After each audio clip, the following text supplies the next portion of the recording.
If you're tired of inconsistent income and are ready to build a six-figure personal styling business with clarity and confidence, the Income Accelerator program is now accepting applications.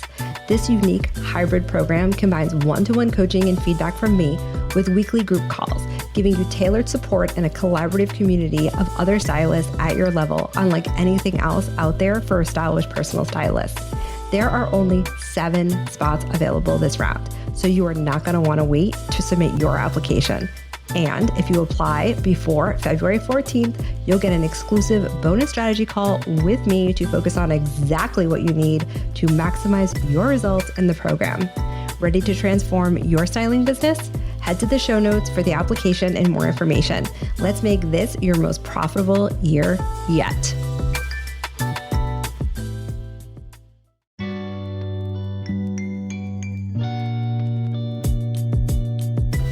Welcome to the Six Figure Personal Stylist Podcast, the ultimate no BS business podcast for ambitious personal stylists ready to build a six-figure and beyond personal styling business.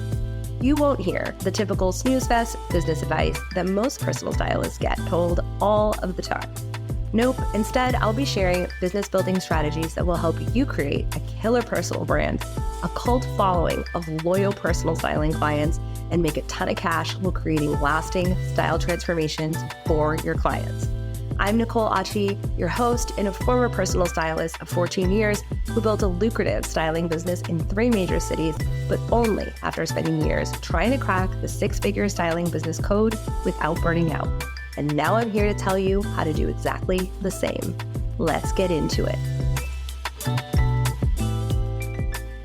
Today, we're diving into a topic that resonates with not just personal stylists, but with business owners across industries. How easy it can be to get stuck in the endless cycle of overhauling things in your business in an attempt to earn more.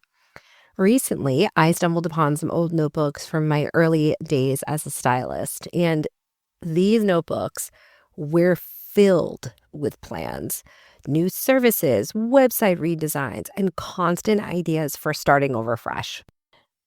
At the time, I actually really believed that this is how you build a successful business, always striving for something better and reinventing yourself over and over. But looking back, I can see that this mindset was a trap. And it's not just something stylists fall into. The overhaul mentality is so common in businesses of all types, from tech startups to retail giants. Today, we are going to unpack why this happens and the cost of constantly starting over and how you can shift your approach to unlock real and sustainable growth in your styling business. The overhaul trap isn't just like a small business phenomenon. It is a pattern that we see across industries because the human brain loves new. It loves the idea of a shiny new start. That is why everybody makes a New Year's resolution, even though they want those things in their life today and they could start today, right? We all push things off till Monday. We all think, I'll start that workout plan next week. And in business, you see this the most with tech companies. For example, how often do we see tech companies launching new features or completely rebranding, thinking that it's going to solve a growth challenge? Or retail brands, which we're all very familiar with, that overhaul their product lines every season or get a new creative director, or they chase trends out of nowhere without truly understanding if their core customer base has any interest in those trends. The allure of the overhaul is strong because it feels productive. It's exciting to dream up new ideas, to launch fresh campaigns, or to redesign your website. But too often, these efforts are a distraction from what's already working. And in my own business, I spent years chasing this feeling, this newness, this freshness, it's all going to be different this time. And I thought if I wasn't constantly reinventing my services, my marketing, then I wasn't moving forward. But what I didn't realize then that I know now is that I was burning valuable time and resources and typically not seeing any results for all that time and energy and often a lot of money I was putting in. So I want to talk about one of the biggest but rarely discussed costs of regularly overhauling your business, especially when you're a solopreneur or you don't have a big team that can support you full time in carrying out these changes. The real risk lies in not recognizing how close you are to achieving your goal. When you fail to properly assess your business strengths, you end up discarding the good with the bad. And this puts you back at square one, even when you might actually be 3/4 of the way to the finish line. And that was absolutely true in my business before I hit six figures. I could have hit six figures so much faster. As I said before here, it took me 7 years to hit six figures. That is not an exaggeration by any means. I did pretty well, but I stayed around the 60, 70 mark for a long time. And a lot of that was mindset for sure, but even more of it was the fact that I kept starting over, and especially my messaging, but even in my services. And when you constantly burn everything down to start fresh, you are not just wasting money on new branding and new websites or hiring people to redo your copy, but you're losing the momentum you've already built. Companies that grow sustainably focus on this: evolution, not revolution. And so instead of tearing down their entire strategy, they refine what's already working and get rid of the things that aren't. For example, Starbucks didn't become a global powerhouse by reinventing coffee. People have argued that Starbucks coffee isn't even that great. What they did is they doubled down on creating consistent experiences and introduced incremental innovation to their client experience, like mobile ordering, to enhance the customer journey. They didn't even touch the product. In my work with stylists, I see this all the time. One client I worked with last year particularly comes to mind on this, was on the verge of her third complete business overhaul in 4 years. Third. She had already invested in a new website, branding, and countless pricing changes and packages by going to multiple different coaches who gave her very, very different feedback on what her personal styling packages should be. But what she didn't realize was that she was really just a few tweaks away from doubling her monthly revenue. And so in the 90 days of working together consistently, the strategic work that we did to refine her existing packages, to refine and double down on her messaging that actually was getting her some traction, the strategic work of looking through what was already there. From doing that in 90 days, she went from $4,000 a month, which is her what her baseline was when she came to me, to $8,000 a month as her baseline. So that was, just her normal periods. But when she had higher periods, like busier times like fall and spring, she recently told me she started to hit between $10,000 and $15,000 months. Okay. And so we were really not needing an overhaul. She didn't need a new logo to do those things. She didn't need really new packages. We did tweak some of the pricing because it was too close together, but even that wasn't that big of a deal. I gave her a few strategies for her not just attracting clients, but for doing some outreach that was pretty minimal. And pretty quickly, things turned around, right? And so we doubled her base income. And again, we skyrocketed her busy periods. She was getting to around $8,000 a month during her busy periods. And we, in some cases, doubled it. So it's really important to understand here that the key wasn't an overhaul. And it absolutely wasn't new photos, a new website. It wasn't any of those things. I mean, I'm not saying you can't get new photos, but I just think it's important to know where that's going to fall in the actual things that move the business forward. The thing about this is I totally get it. I am this person too. I love a makeover, right? We're stylists, duh, of course. But the cost of it is that we start to beat up on ourselves and think that the time we're putting in is not a reflection of us getting to where we want to be. And I hear a lot of stylists who do the sort of makeover approach to their business pretty frequently, telling me that they're really close to burning out or to leaving the industry or whatever. And they have years of experience under the belt. This stylist I just mentioned that I worked with had almost 8 years under her belt when we talked and we worked together. And so I think it's really, really important for you to understand that you're just not leveraging the expertise, the experience, and the strengths you have built in the amount of time that you have worked as a stylist when you use this method. So it will feel like you have all these years behind you and nothing to show for yourself, when really it's about mining through all those years and pulling out the parts that are going to catapult you forward. Before we dive into how to refine within the styling world your business, I want to dive into some brands that you know and likely have purchased from that have iterated their products or their or their positioning instead of overhauling it to get it to have more success and profitability in the marketplace. Because it's often the case that when it's our business, our industry, we can't see this principle as well as when it's somebody else's, when it's outside of us. And because a lot of the brands I'm going to talk about, you guys are so familiar with, I think it'll be interesting and you'll have enough real life experience to be able to assess this idea of iterations over overhauls being the thing that got these brands to everyday household names. So Apple, if you think about it, Apple doesn't release entirely new products every year. Sure, most of us that are listening to us remember when the iPad came out, or the iPod, or the Shuffle, or, the first laptop that Apple made, or the ones that came in like all those different colors. I remember I had one of those when I went to college. It was orange. It was tangerine. It was like the coolest thing I ever experienced at that age. And so, most people have iPhones, right? But if you think about it, they've created a handful of products. They haven't created a new product every year. Instead, they iterate on their existing products, like the iPhone. They know their core customers focus on making incremental changes to what their deeply loyal customer base wants, and they enhance, and this is the critical part we're going to talk about, they enhance the user experience. They don't start from scratch with the product. They get the product better and better. They then make, updates to the existing hardware and software, and then they focus a lot on the experience of it with the updates that they have when you download the latest, operating system update. That is the customer experience, those updates that your phone does. They're not like, okay, now come in and get a new phone. Now, I know we all know that those phones break way too soon, and that's a whole other conversation, but you get the idea. When was the last time Apple put out something that was brand new? It's been a while. And that is how they got to be where they are today. Another one in the luxury fashion space is Hermès.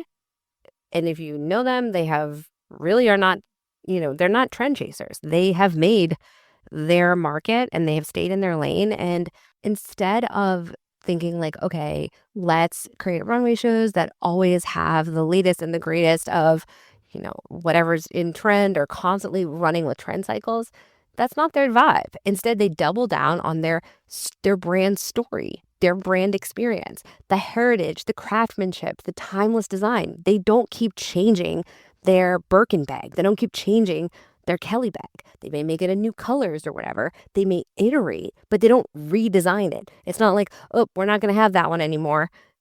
It's over. That's not what iconic brands do. And this focus on consistency builds trust and reinforces the position as a leader in their industry. And that is what's so important. I'm not saying you're not going to change things in your business. And of course they have. Of course, luxury brands do get rid of things. But when things do work for them, they don't go, oh, we're so bored by a Birkin.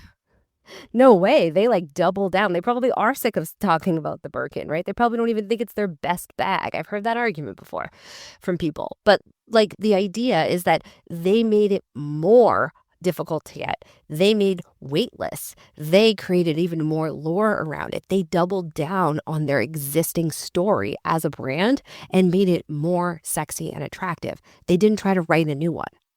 And then the last one, which is, an everyday name, is Gap. And I think when I was writing this episode, I thought a lot about Gap. I think Gap is really, really interesting because I remember Gap being the bomb when I was growing up, that and Limited too. So that gives you my age bracket about. And thinking that Gap sweatsuits were the best quality. I remember my mom always talking about that in Benetton. But then there was this period where Gap kind of fell out of favor and they were not a brand people were talking about. And it always looked kind of sad in malls back when I was a stylist and I was in malls. And most of you listening to this will remember that they hired Zach Posen pretty recently to be their creative director. They have certainly done a lot of things to try to change the perception of the brand. But what has actually helped Gap stay competitive more recently, I just found out by doing a little bit of research, was by focusing on smart incremental changes, but keeping their core offering, their core style, classic casual American style, consistent. They haven't changed that. They haven't changed their logo. They haven't changed any of those things, right? They haven't changed the recognition, the brand recognition of their visual identity. But to regain relevance, what Gap has done, because I was trying to understand what was it that got Gap back in. Did they just have good marketing? Was it the Zach Posen thing? Because I don't know. Did they hire better influencers? What did they do? And to regain relevance, I read that Gap enhanced its supply chain by cutting product development times down from 22 weeks to 8 weeks.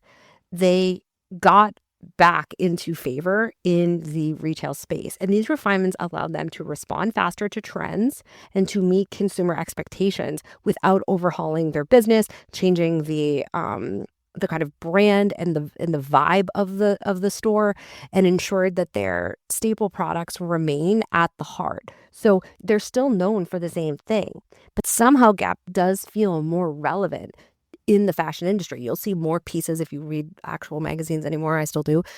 You'll see them featured in things. And yes, some of that is paid brand placement for sure. But some of it is you'll see more people in the fashion world talking about like specific pieces that are just sort of considered really good design.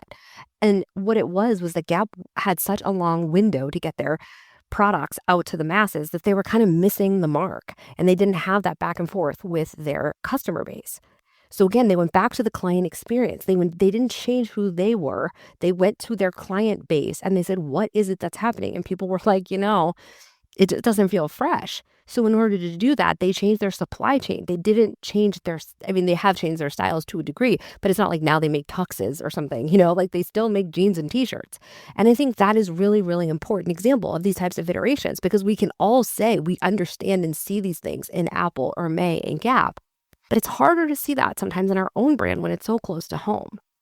And this common thread that these businesses succeeded by building on their strengths, not abandoning them, is something that we are going to talk about how you can do in your business.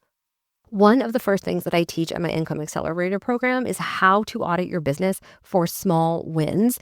And it's not even clear that that's what I'm asking people to do, but that is the underpinning of the first section. I'm having stylists look at what is it that has worked? What is it that you like? What are your strengths? What are the things that you've enjoyed doing, whether that be the actual parts of a specific styling service, whether that's the types of clients you've worked with, whether that's the way that you work, virtually, in person, a hybrid, something like that. What have you liked? And here's how you can start from what I teach some of my clients. You can identify your dream clients. Think about your favorite clients. What made those relationships work so well? What did those clients come into the styling container with? What kind of a mentality? What kind of an attitude about their body, money, their relationship to their style, and basically transformation? What was their attitude towards those things? What kind of things did they say in their intake form, in their sales call form? That's why I am so big on systems, not just because it makes your life easier, but because it's the way that you figure out how to do things even better, and why I create and put systems into my programs and give you all of the systems you need. I give you, every form you can need, every question that you need to evaluate these things, every touch point you need to have with a client in order to be able to reflect on things.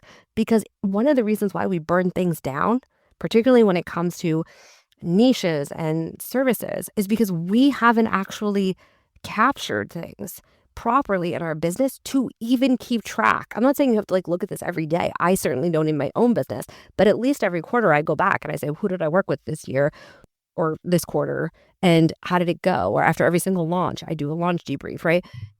Because yes, I make it better and I change it every time, but I just build on the things that are working.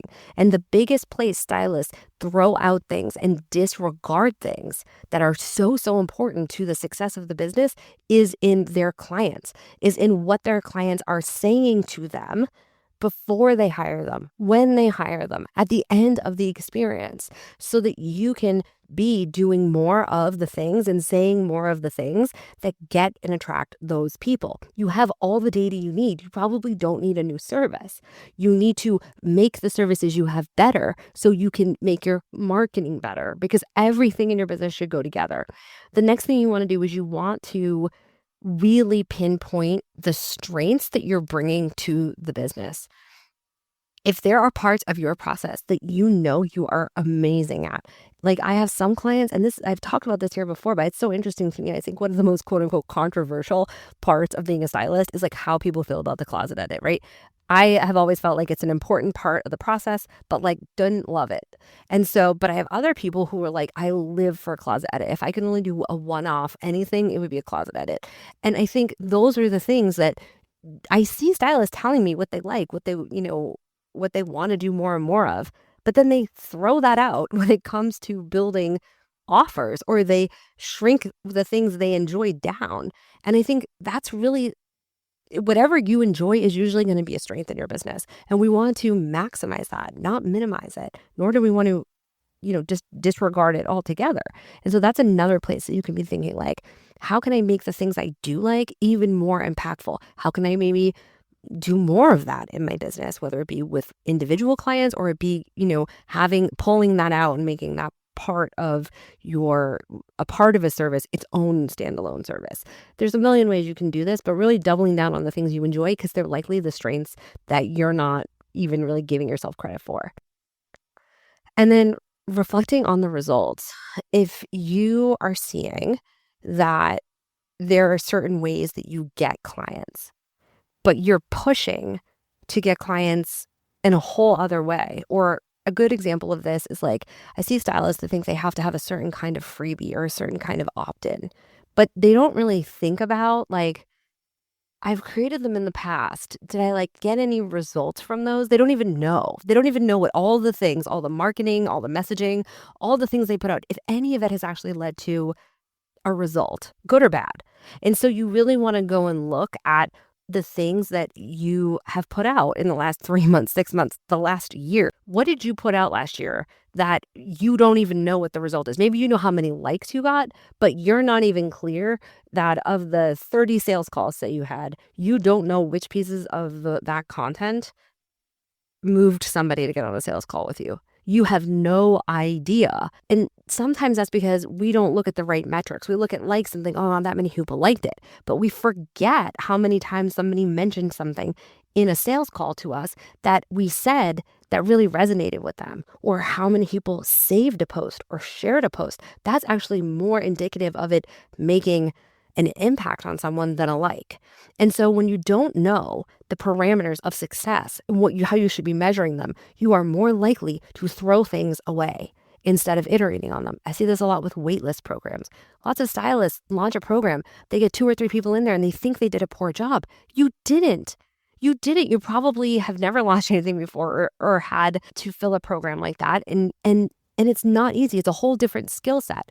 And in order to get yourself from going from in cases that I've had, an $8,000 launch to a $30,000 launch, I had to iterate. I had to make the emails better. I had to create new lead magnets. I had to tweak my messaging. I didn't throw out the program. I changed the way I talked about it, right? Especially if the program got those 3 people results. Don't ignore the people that are in the room. That's something I see a lot of stylists doing unintentionally. I'm not saying that I haven't been guilty of this too, like for sure. But we forget, we think, oh, it's only 3 people. It's 3 people that decided that they were going to trust you to style them with their identity. Like that's huge, right? But we forget because we don't realize that if you get 3 people in your first launch and your goal was 10, you did better than most people, especially if you didn't have a wait list of 300 people, okay? Because numbers matter for these things. But if you don't know that, then you're going to tell yourself, oh, I'm never going to do this again. And I've had so many stylists come to me and say, well, I'm just going to get rid of that group program. And I'm like, no, you had 3 people. That's 3 people that we can get information from to make this better. And if they stick with me and they just choose to go forward, they usually either sell out their launch or double what they do the next time. And that's just because they're willing to put in the work and they're willing to take a look at both what didn't work, but also, and most importantly, what did. When you ground yourself in your wins, you are not just creating a roadmap for growth, you're also building your confidence to go back and do it again. And that is the part that matters the most. Hyping yourself up and getting to be someone that gets excited about the iterations. Because like I said before on this podcast, it is not the sexy stuff that gets you where you want to be. I record this podcast every week in and week out. It's always coming out. This podcast is always going to be a thing. And it doesn't matter what else is going on in the business. It's always happening. And that's because I am committed to it, because I want it to get better. And I think it has, but not because I was like, well, those first 10 were trash. I guess didn't work out for me. Like, that's how this works, guys. And when you get excited about iterations, it completely changes the game. So let's talk about the shift in your mindset that you can make today, cost you nothing, that will change how you approach your business this year. And honestly, this could be one of the most important episodes I put out this year, to be totally honest with you, because trying to assess a client for me is trying to figure out, are they the person that can actually handle iterations, or are they so interested in the big attention getting stuff that they're not completely bought in to the business fully?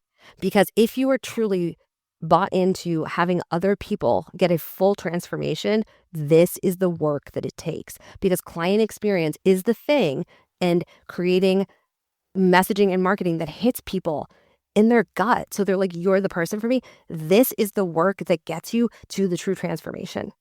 It's not the close. It's getting people bought in so they feel safe and excited by the time they bought from you to trust you with the close. If they're 1 foot in and 1 foot out, it will not be a real transformation. And so all of the work that you do, these little tweaks, is what makes the difference. And the interesting part about this is that you already have all the answers as an established client. And so the simple question that I want you to ask yourself is, what is already going right now? What clients have I had that have been wonderful? What messaging did I put out that has started conversation, even if it didn't create a sale? What have I been told on sales calls that I have said that have resonated with people?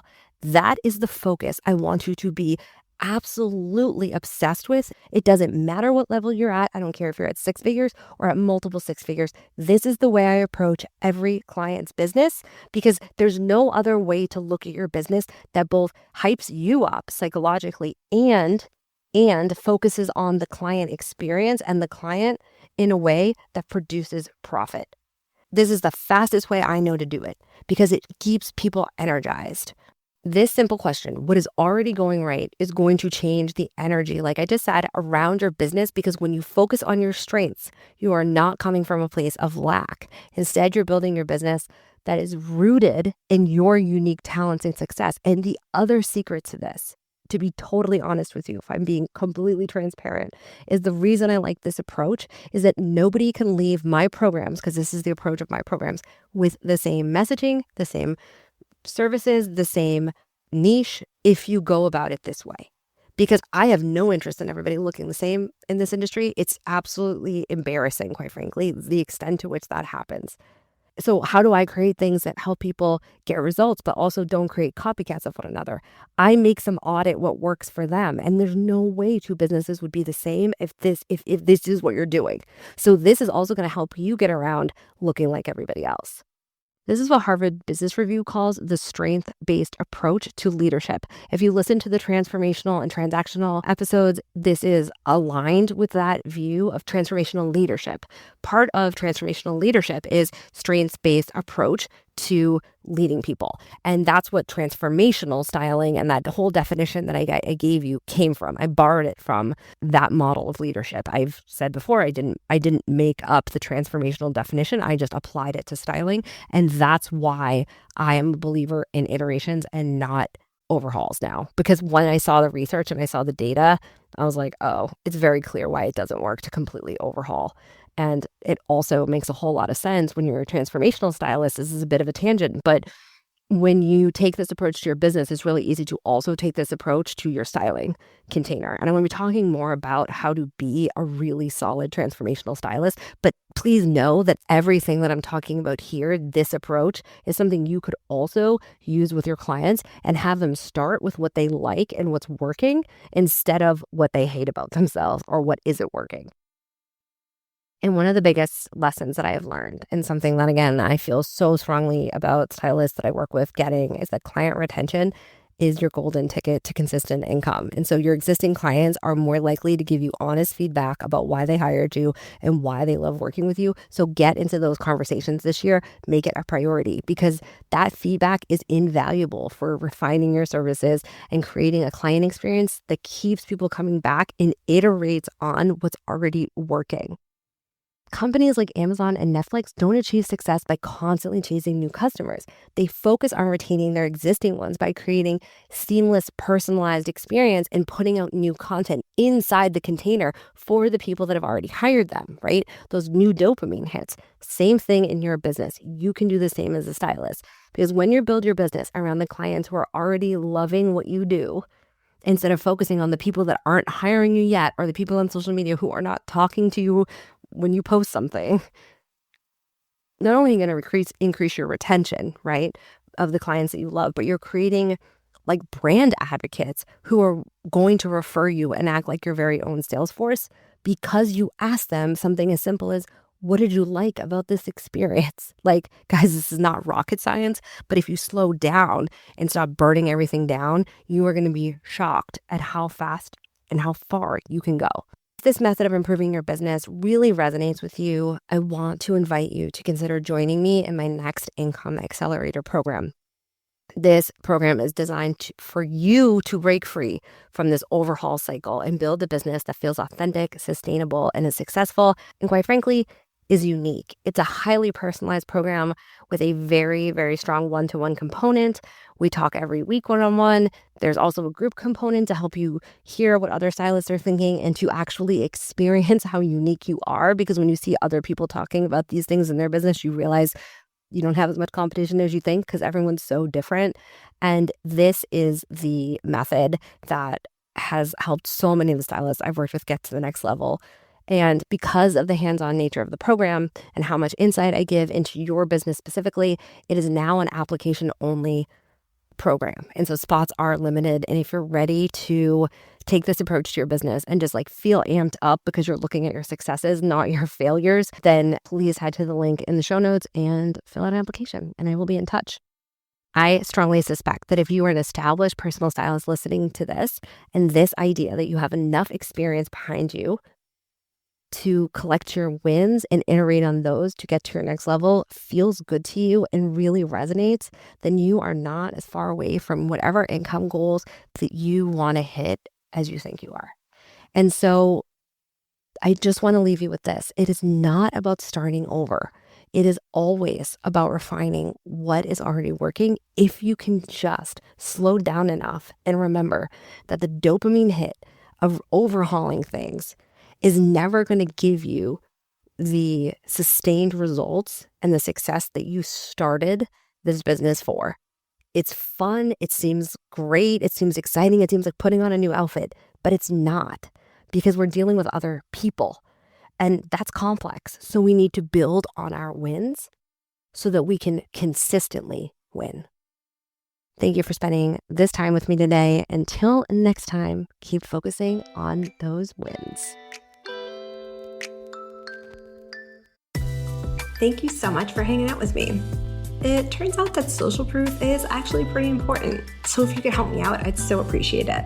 If you just had a quick free moment and could leave me a rating or review on the podcast app, that would be killer. And even better, if you wanted to share this episode on Instagram and tag me, that would totally make my day. And it would bring so much more awareness to the podcast and would help other stylists just like you who are looking to build lucrative styling business, because the better each of us does, the better all of us do. Thanks for hanging out with me, and I'll chat with you next time.